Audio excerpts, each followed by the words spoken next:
অত্যন্ত আনন্দের দিন।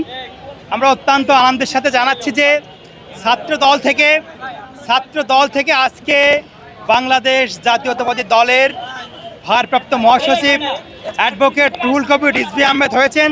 তিনি ছাত্র দলের নির্বাচিত সভাপতি ছিলেন।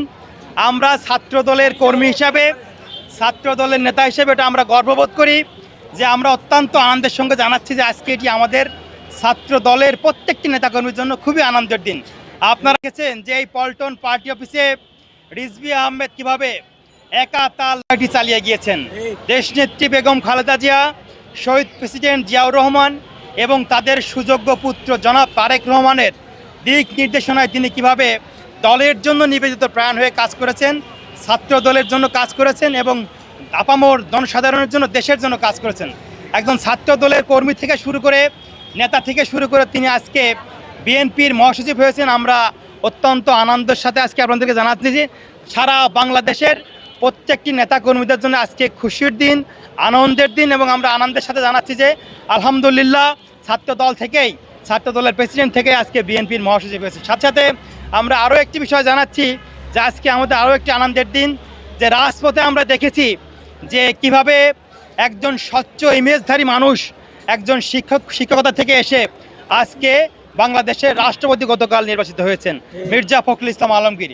বাংলাদেশের স্বচ্ছ রাজনীতিতে বাংলাদেশের মানুষের জন্য সবসময় কণ্ঠস্বর হয়ে যে দুইজন ব্যক্তি কথা বলেছেন, একজন হচ্ছে মির্জা ফখরুল ইসলাম আলমগীর, আর একজন হচ্ছে বিএনপির সিনিয়র যুগ্ম মহাসচিব ছিলেন, গতকাল থেকে তিনি ভারপ্রাপ্ত মহাসচিব হিসেবে দায়িত্ব পালন করছেন অ্যাডভোকেট রুহুল কবির রিজভী আহমেদ।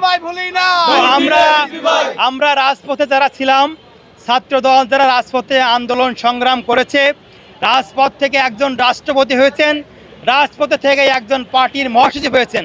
এটা আমাদের জন্য অত্যন্ত আনন্দের এবং আমরা মনে করছি, আমরা প্রায় বলি যে তারেক রহমানের বিশ্বস্ত হাতিয়ার হিসেবে এখনকার যিনি রাষ্ট্রপতি হলেন মির্জা ফখরুল ইসলাম আলমগীর এবং দলের যিনি মহাসচিব হলেন অ্যাডভোকেট রুহুল কবির রিজভী আহমেদ, এরা বিগত সময়ে রাজপথে থেকে তাদের যোগ্যতার, দক্ষতার এবং নেতাকর্মীদের সাথে যে আত্মিক বন্ধন তাদের তৈরি হয়েছে, এটি রাজপথে তারেক রহমানের যে আগামী দিনের সবার আগে বাংলাদেশ বিনির্মাণ করার জন্য উনি দিনরাত পরিশ্রম করে কাজ করে যাচ্ছেন।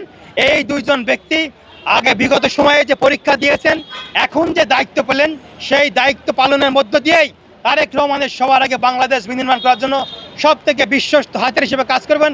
এবং আমরা যারা ছাত্র দলের কর্মীরা আছি, তারাও তারেক রহমানের সবার আগে বাংলাদেশ, এই বাংলাদেশ বিনির্মাণ করার জন্য ছাত্র দল বিগত সময়ে যেমন রাজপথে ভ্যানগার্ডের মতো ছিল, আগামী দিনেও থাকবে। আমরা মনে করছি যে তারেক রহমানের সিদ্ধান্ত বাস্তবায়ন করার জন্য ছাত্র দল সবার আগে সর্বাগ্রে দায়িত্ব পালন করবে। ছাত্র দল জিন্দাবাদ, বাংলাদেশ জাতীয়তাবাদী ছাত্র দল জিন্দাবাদ।